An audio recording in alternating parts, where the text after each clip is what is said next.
Greetings, this is Albert Wesker. This is the review for Welcome to Raccoon City. Grab your drinks, grab your snacks.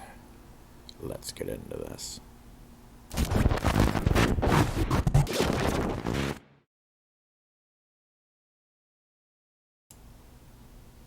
Hello, and how's everyone doing today? Welcome to the channel if you're new. If you're a returning viewer, glad to have you back.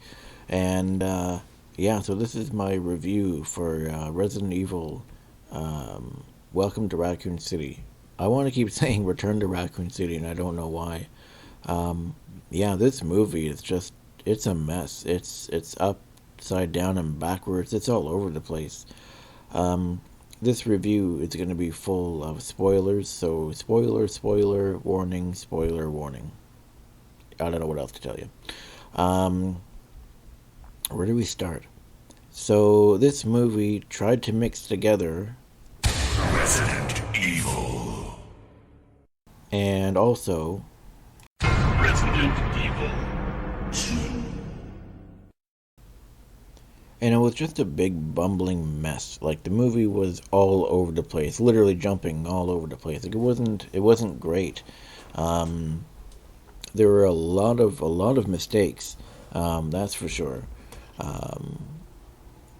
But I want to start with the things that were correct. There's not a lot. There's definitely not many things that they got right in this movie. But I want to start with the things that they got right first. Get the good things out of the way, and then I'll talk about what's wrong with the movie. So the sets themselves were very nice looking. The outside of the RPD, you had the RPD on the gate. It had, even the gate itself was proper. The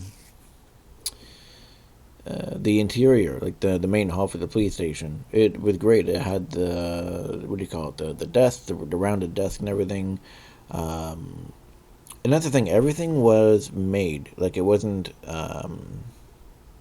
of course, everything was made. How do I word this? It was all practical. Like all the sets were made. Nothing was like the CGI when it came to the sets.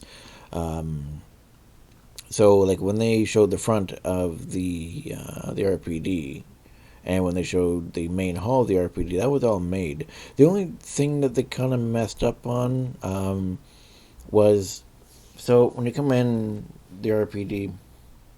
There's a desk there, and then you're supposed to go around the desk. And way in the back, there's supposed to be this maiden statue. But what they ended up doing, which I'm not complaining too much, it still looked pretty good, is they had the front desk, right? And then instead of walking around, you can still walk around. They still had the doors and still had the balconies and stuff, but there was a painting that showed the maiden. So, I mean, it still looked pretty good for that part. But so, and the mansion too. The outside of the mansion looked very nice. The main hall of the mansion, they did a great job on that too. They had the red carpet, the tile flooring, which was proper as well. When they walked in the mansion, they were looking around everywhere like that. It showed the stairs, the stairway in the center, and it even had the two tables with the lamps and stuff on it. So that was proper too. They did a good job for that. And they were going with a mixture of remake and also the original. Now, because when you go up the front steps in the remake, there's a doorway. On the original one, when you go up the stairs, I believe it's like a painting and stuff, because they had the painting in the movie.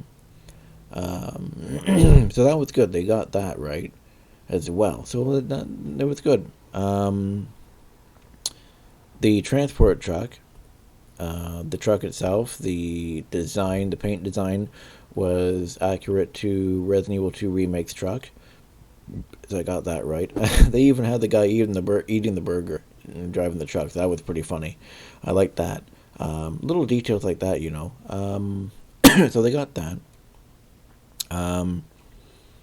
He even hit the zombie. He even hit the woman when she walked out of the forest. So that was accurate too. Aside from the fact that Claire was in the truck, which that was not accurate, but it's they got those right for the most part though. And I'm gonna get into the things I didn't get right now. It felt like the movie was. It's almost like, how do I explain this properly? Um, it's almost like it was like a checklist. Um, it's like let's see here. You got zombies, yeah, we got that. Mansion, yeah, yeah. What is this? Police station, yeah, police station. It almost felt like we were watching a Resident Evil movie, and they were just putting stuff in there, um, just to have them in there. Like there are so many things that were just all over the place and stuff that didn't make sense. Um, so it says in the beginning of the movie, um, the Umbrella Corporation is leaving Raccoon City and moving to a new city. Raccoon City is now a ghost town. What? That's not true. Raccoon City has between 100 and 200,000 people living in it. Uh, so I don't know how it's a ghost town. I think that was his way of getting. I think that they didn't have a lot of money to make the movie. I think they had something like $10 million to make the movie. Now, I know that sounds like a lot of money to most people, but I'm guessing, like budget wise for making a movie, I'm guessing that's not a lot of money. I don't know. Um, so I'm guessing that's how they got out of doing, a lot of stuff. Because there's only about, to be totally honest, maybe 20 to 25 zombies in the movies you see the whole time. That's it. There's only uh, one, two hordes of zombies you see in the whole movie. That's it. Um, there's a bunch of them that rush and kill Richard, and there's the group of zombies that break through the gate of the RPD later on in the movie. Um, so there's not a lot of zombies in a zombie movie. um, what else? So yeah, there was that part that's saying Raccoon City is basically a zombie or a ghost town, which isn't true. You have Claire riding with the guy who drives the transport truck. That's not right, but whatever. um, Claire does get the motorcycle in the movie, but it's at a different point of the movie. The motorcycle is actually Chris's. Um, they do have like little Easter eggs and nods and little things. Like they have the Jill sandwich thrown in there and Itchy Tasty, but like they feel forced. Um, there's a zombie in the movie that's like a next door neighbor to Chris. Um, well, the next door neighbor to Chris obviously turns into a zombie, but anyways, um, so on the glass door, the zombie writes "Itchy Tasty" in blood on the door, and it's just sort of contrast. Like, it's cool to have things, but they still have to be in context, though. Like the origin of the Itchy Tasty note, is basically this guy. He's infected with the T virus, the tyrant virus. That's what the T stands for. Um, he's infected with the T virus, and he's basically documenting how he's not feeling very good, and stuff like that. They make him wear a protective suit. He goes to the doctor within the mansion, um, and basically they slap. I mean, in the original one, they basically slap a big band-aid on the guy's foot, and they put him in a protective suit that looks like a spacesuit. He says, and they basically call it a day. I do apologize if you guys can hear any noise. Actually, I'm going to close that, and I'll be right back. Okay, so I thought I'd show you guys the note that I'm talking about. Basically, this guy descends into madness, and it's called The Keeper's Diary. May 9th. At night, we played poker with Scott the guard. Alas, alas, and Steve the researcher. Steve was really lucky. I think he was cheating. What a scumbag. May 10th. Oh. Today, a high-ranking researcher asked me to take care of a new monster. It looks like a gorilla without any skin. They told me to feed it live food. When I threw in a pig, they were playing with it, tearing off the pig's legs and pulling out its guts before they actually ate it. For those of you who don't know, they're talking about the hunters. May 12th. We've been wearing this annoying spacesuit since yesterday. My skin grows musty and feels very itchy. By way of revenge, I didn't feed those dogs today. Now I feel better.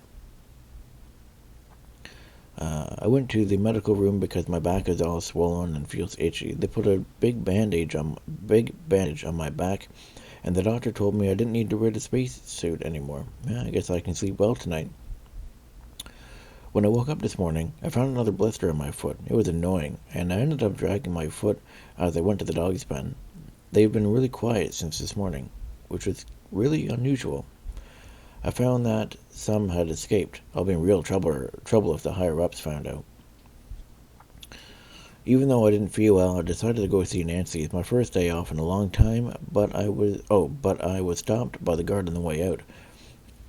They say the company has ordered that no one leave the grounds. I can't even make a phone call. What kind of joke is this? I heard a researcher who tried to escape from the mansion was shot last night. My entire body feels burning and itchy at night.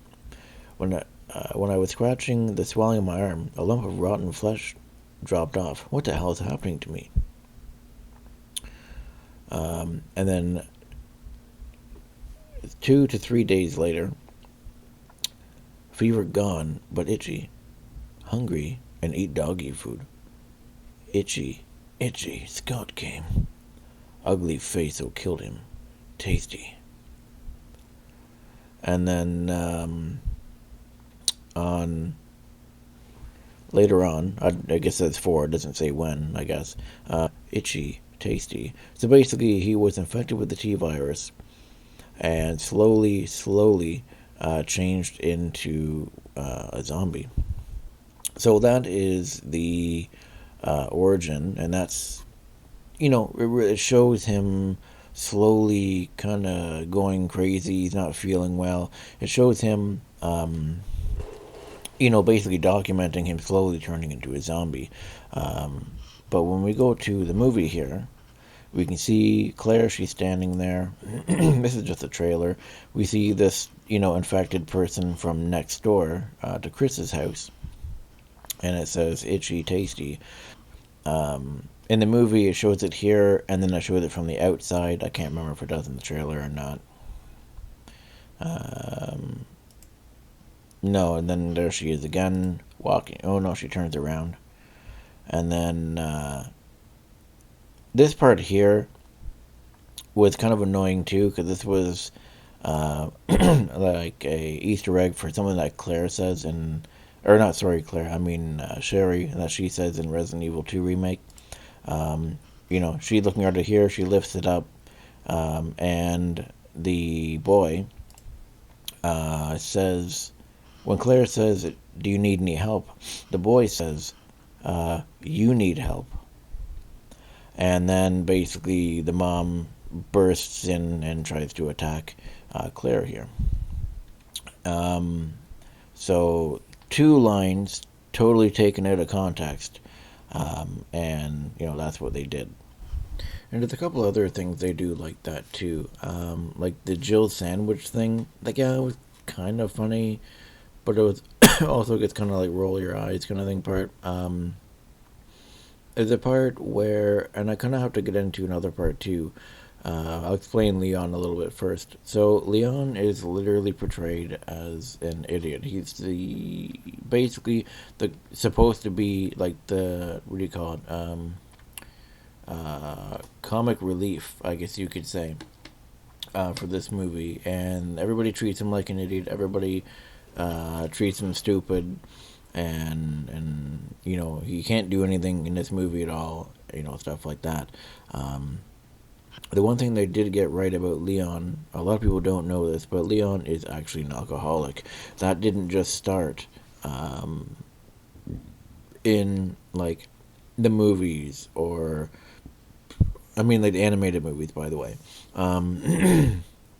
or like um, in Resident Evil 6 or anything like that. Like he's been an alcoholic since before Resident Evil 2. He was in his early 20s, and the reason why he was actually late in Resident Evil 2 was because he got blackout drunk the night before because his girlfriend left him. Um, so that's why he wasn't in Raccoon City when the outbreak actually occurred, and that's why he showed up with Claire. So um, the fact that they got him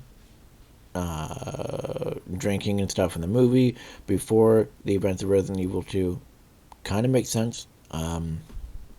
So that's one thing they did kind of get right. So I didn't have a problem with him drinking and being, a little bit drunk and stuff. Um, but anyway, so they get into the Jill sandwich thing, kind of ties into that whole thing. Um, so uh, Leon's sitting at the bar, he's having a drink, and he passed out. He's sleeping, he passed out. Wesker has like a juice bottle or something, and walks up to him because it's like a bar slash restaurant kind of thing. Um, so it's Wesker and Jill and Richard. They're all in this restaurant thing. And Leon, like I said, he's kind of passed out at the bar. So Wesker walks up, puts a bottle on his head, and it says to Jill, he goes, "I bet you $10 that you can't shoot that off his head." Um, Jill pulls out her Beretta, and everybody's freaking out, like, "Oh my God, what are you doing? What are you doing?" And he pulls out, like, those rubber dart guns, with like the plastic rubbery sticky ends. So you like shoot them on a wall, and they stick to the wall, and you like pop them off, kind of thing, like the toys for the kids. Um, she pulls out, like I said, the Beretta, and everybody's freaking out. Wesker's like, "With this," like he's like, and she goes, "I bet you I can do it without even looking." An extra $10. So basically $20, a $30 bet. And Wesker's pretty much like, "Hey, whatever." So she takes a plastic rubbery dart thingy gun, shoots Wesker in the head with it. He's kind of like, "What the hell?" And then she like throws something at Leon and knocks it off. Like, what the hell is that? Like, that's so stupid. And then he goes to take a bite of his sandwich. She grabs it. And she's like, and Wesker's like, "What are you doing?" And she's like, "You too fast." And she takes the bite, and she's like, "Jill sandwich now." And it's like, it was stupid. I don't know. Um, what else? Leon can't do anything in the movie, anything at all. Like, he doesn't have any weapons training. What they said was his dad was a big wig police officer guy.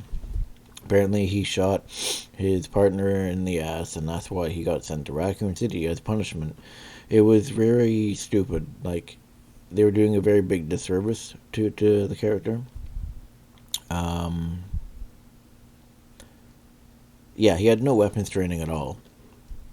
And he was always getting made fun of. He was always getting yelled at. Like, there's one part of the movie, and this is just after. So, like, I know I'm kind of jumping around. I do apologize, but there's reports. There was a report of a body in near the Spencer estate, and that's the body that the truck driver hit on his way to drop Claire off. So, anyways. Chief Iron says, everybody in the meeting room. So Wesker and Jill and Richard and all of them, all stars members. I think Chris is in there too. I can't remember. They're all in the meeting room, and then sorry for all the coughing. Mouth is a bit dry.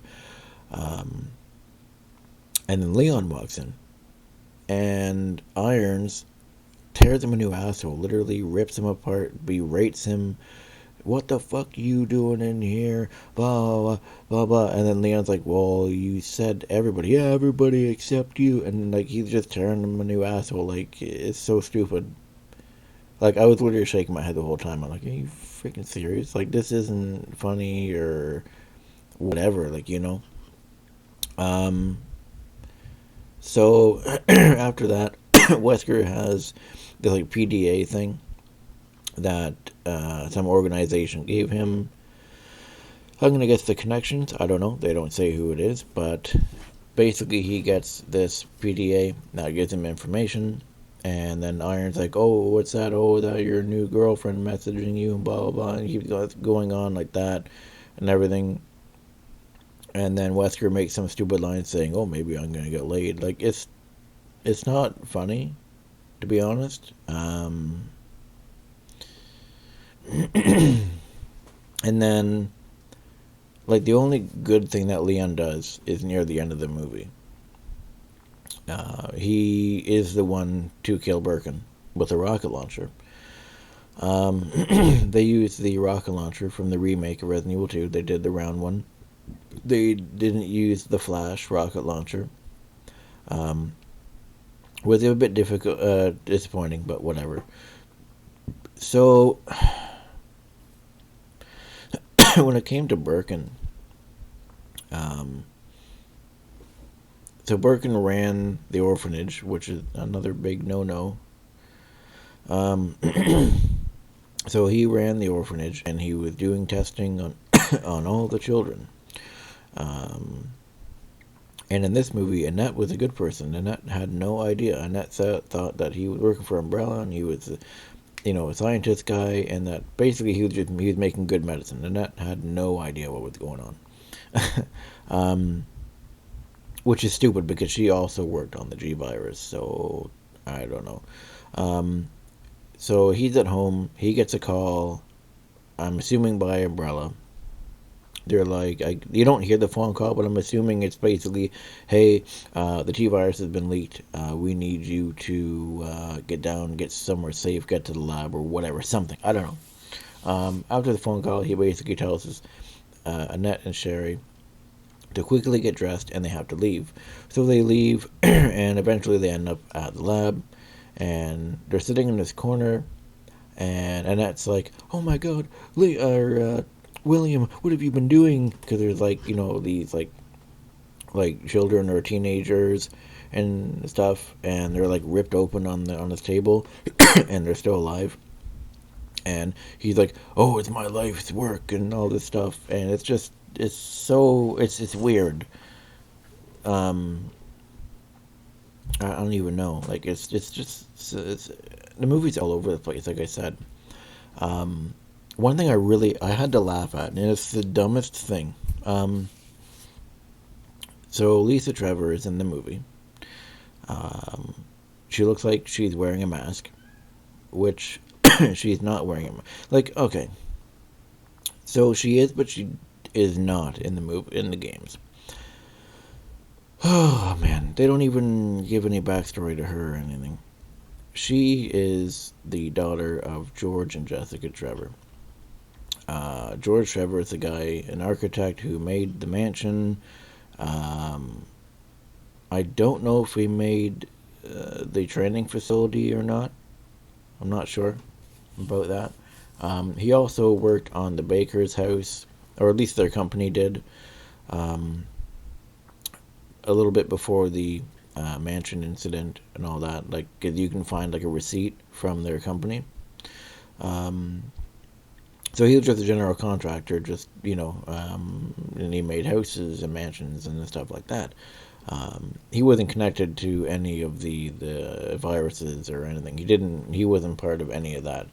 Um, but anyway, so after he was done making the mansion, him and his daughter and his wife were all kidnapped by Umbrella and basically used for testing, except for George. George basically got caught and he escaped, and he was trying to remember all of his puzzles that he made for the house, but he ended up getting caught. And in the remake, he ends up as a Crimson Head. He's the first one you fight, and he's in like this cave underneath the what do you call it? Underneath the graveyard. But in the movie, she's just randomly at the orphanage, and she is Claire's friend.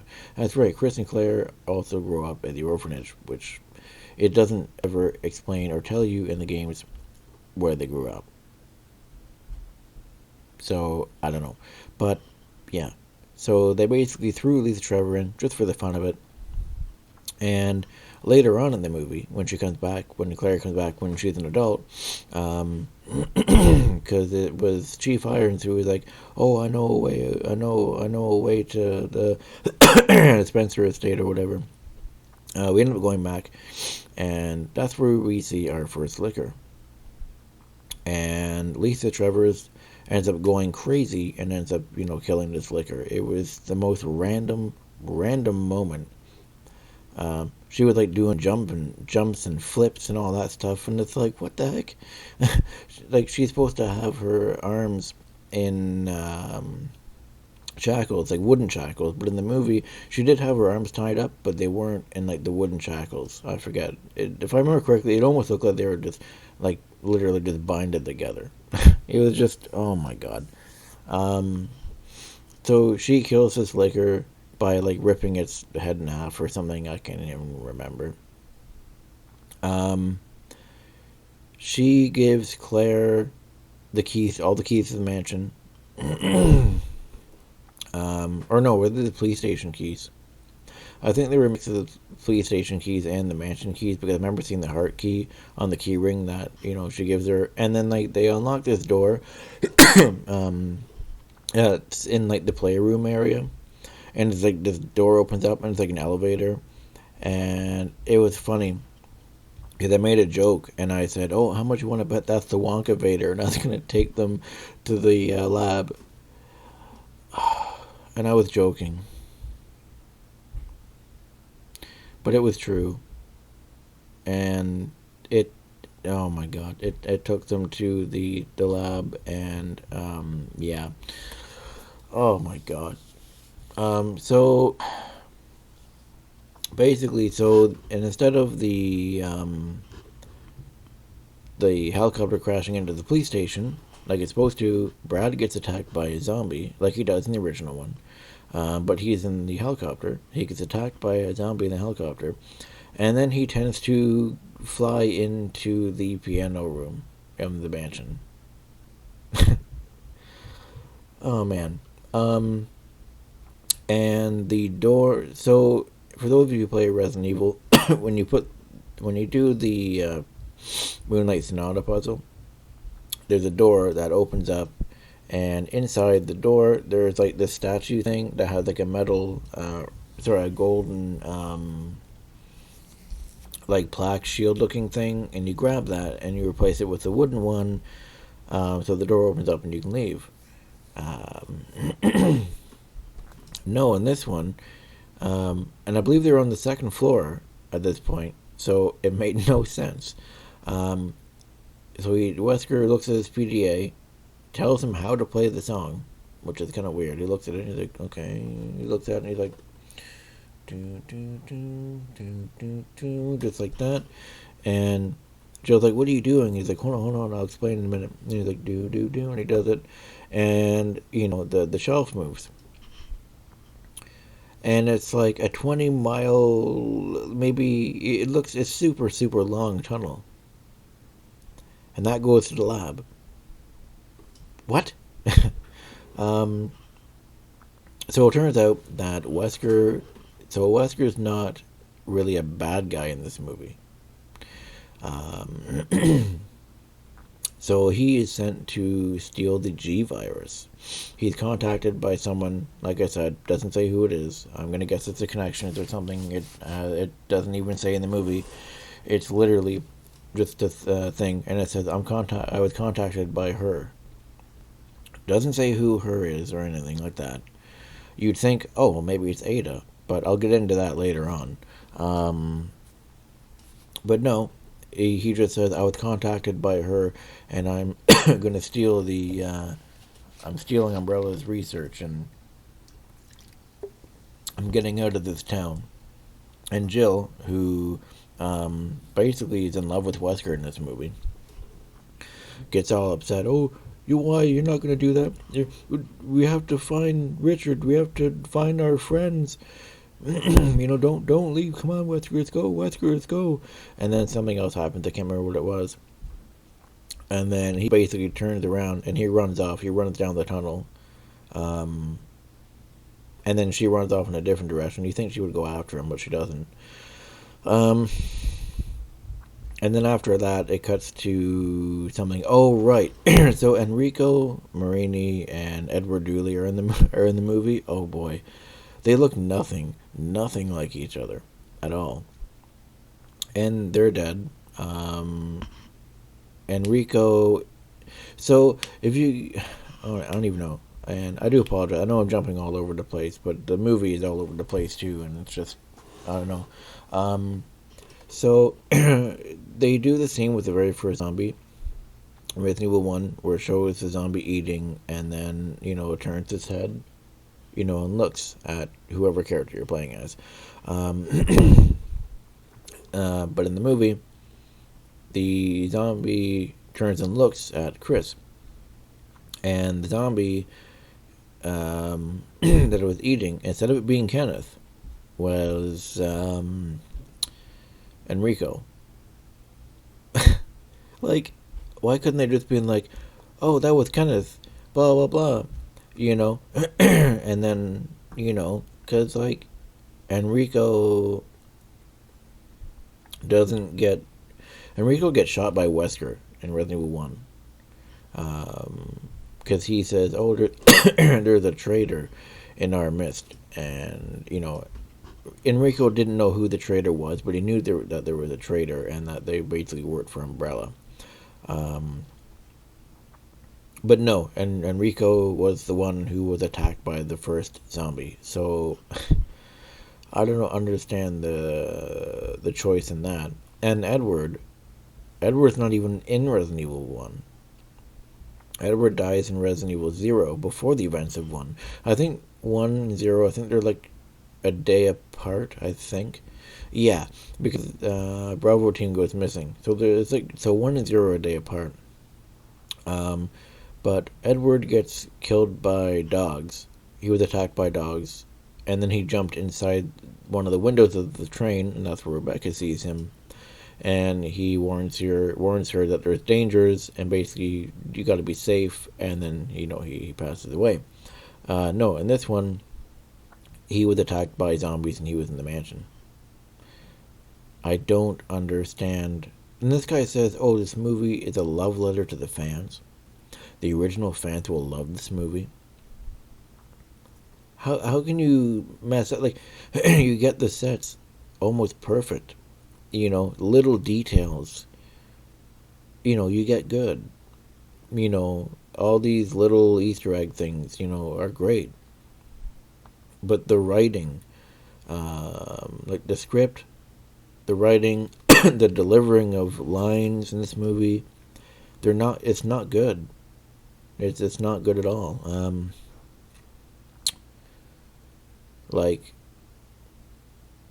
So as I was saying earlier about Wesker,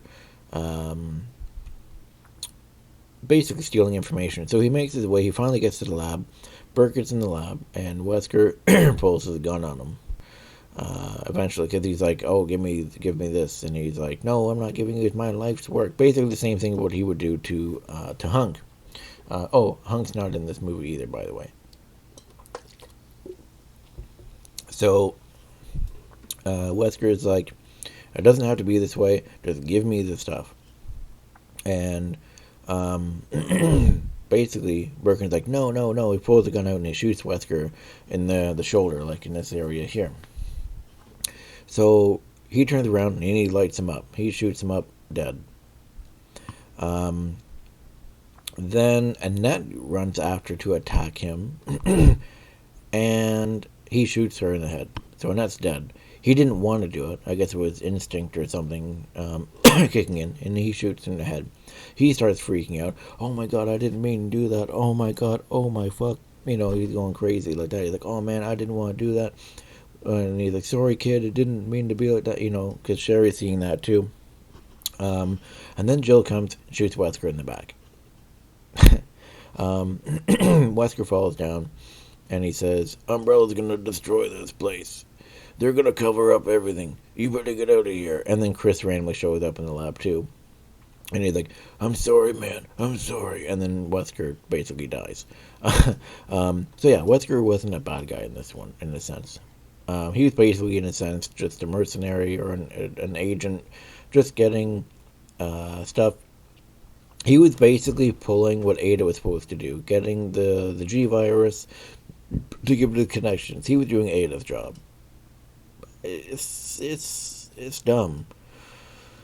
And then the final part, or second and final part, they're all on the train. And then, oh no, sorry, Birkin changes after he gets shot up. He changes to Form 1, and Form 1 wasn't bad. They could have made his arm a little bit more muscly, but it was good.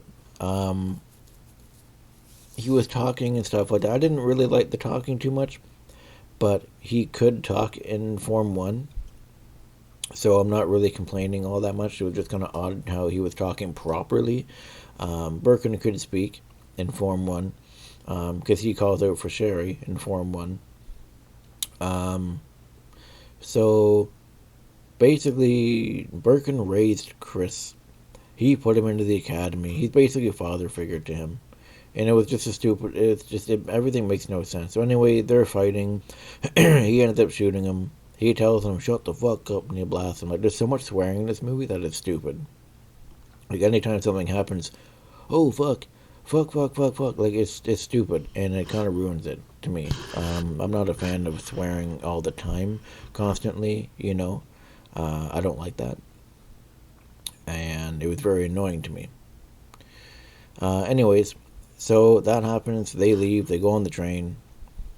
Birkin turns into like this dinosaur reptile-looking thing. It's the most random thing I've ever seen.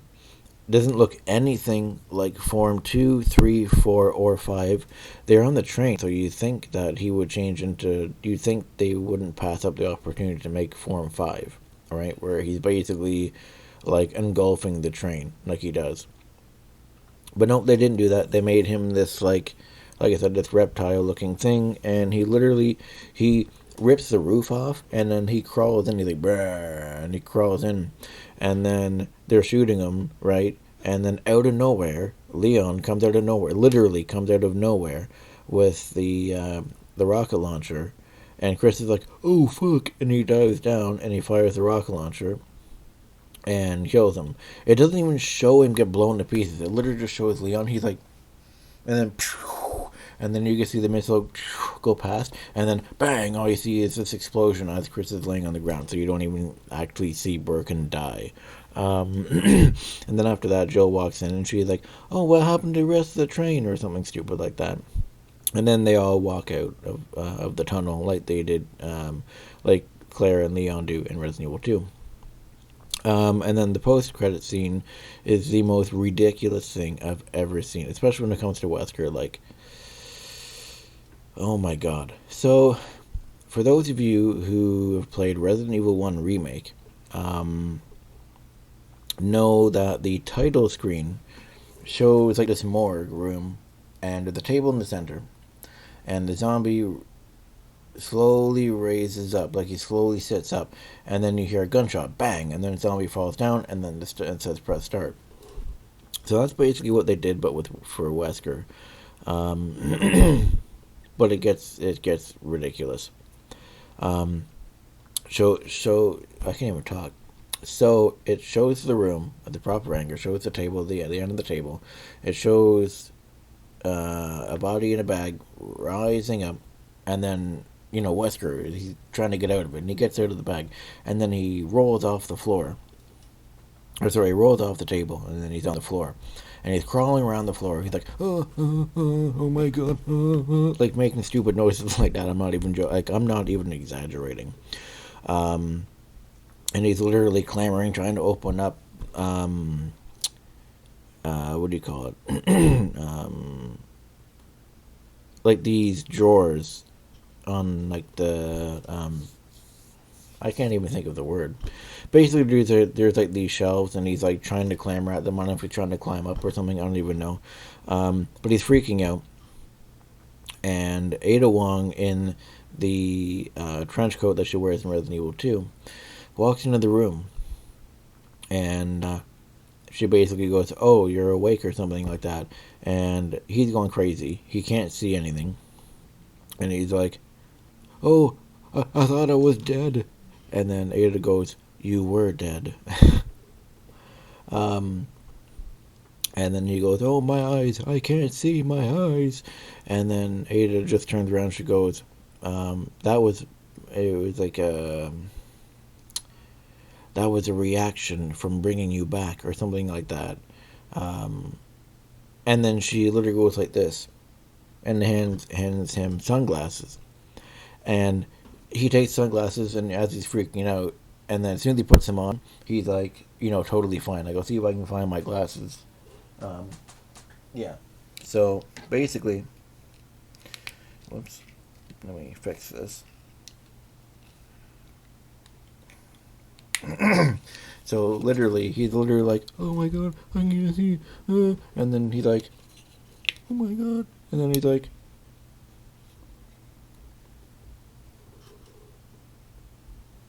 goes into like his Wesker look, with his, and he doesn't freak out anymore, and he's just like, after as soon as he put the glasses on, he's just like it's the most ridiculous thing that I've. Oh, I almost dropped that. That would have been very, very bad. Um,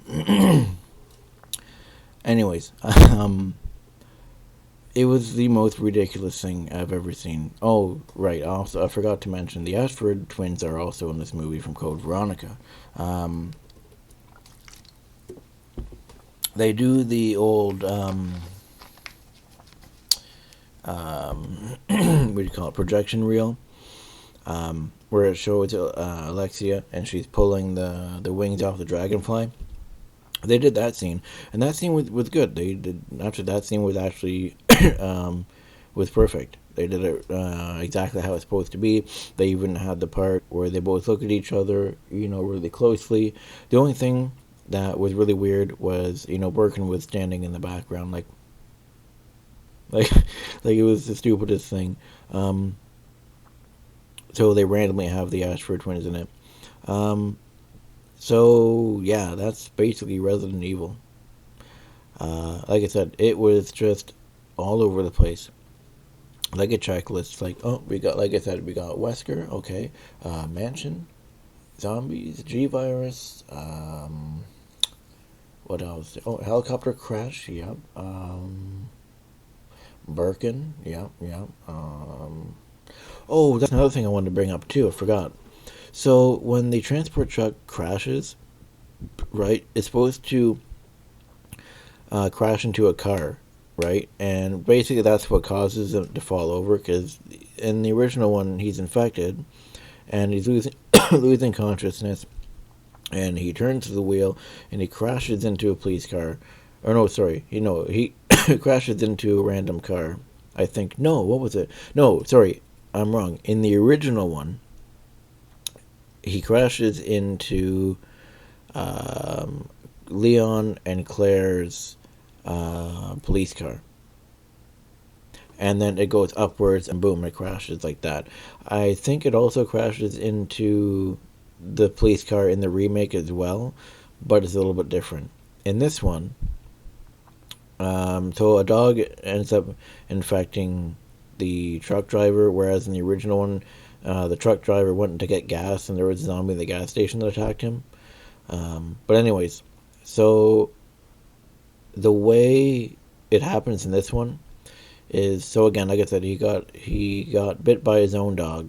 He's slowly changing, and he's like, oh my god, you know.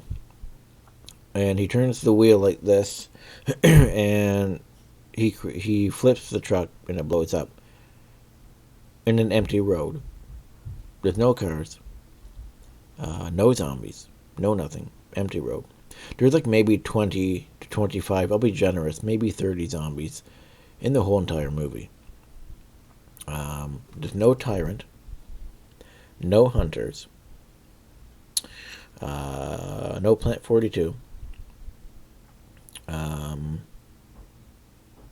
and I mean by tyrant, I mean both tyrants. The 002 from 1 and the 103 from 2. No Black Tiger, which is the spider, for those who don't know. No Neptune, which is the shark. They do make silly comments about something like that, like Jill sitting in the police station um, while they're waiting for Irons to come in, and she goes, "What would it be like to be eaten by a shark? I wonder what it would be like to be eaten by a giant spider." Like she makes there's like little references to that, but like they're not in it. Um, but other than that, that's basically the whole movie. It makes no sense. Everything's out of context. I don't know. What else can I say before I end the video? All right, Ben. So Ben is supposed to be a informer for Ada Wong on Umbrella. Not in this one. In this one, Claire met Ben on an online chat room, and that's how they met. And he sent her a VHS tape, talking about Umbrella. And when when Claire tells Chris that, Chris is like, "What's a chat room?" And it's like, "Oh my god, really?" Like, I don't know. But yeah, that's pretty much Raccoon City in a nutshell. Oh right, and they also blow up the town too, so there's no chance of a Resident Evil 3 version of the movie as well. And when they blow it up, but they don't even show the city blowing up. Like, it's literally, oh right. And so when the mansion blows up, the mansion doesn't blow up. It literally just kind of falls and crumbles into itself. It does. It literally just crumbles, and then like the roof gets kind of falls in, and then the whole thing gets kind of falls and crumbles into itself. Like, it doesn't even. There's no explosion, doesn't blow up, nothing like that. And there's a shockwave that goes all through the town, and it's more like a farmland that shows. Like, it doesn't even show the city being blown up. It literally just shows like this farmland, and then like a shockwave, and then literally there's like a cow that's sitting there, and then the cow literally just kind of flies off, and it's like moo like that. Like, it's stupid. Like, I don't even know. It's just it's not funny. It's like the whole, I don't know. I'm getting all mixed up for words because I'm frustrated about the movie. I'm pretty sure they're making another one, and it's probably going to be called Veronica. I read online someone said they're going to mix Veronica and 4 together. I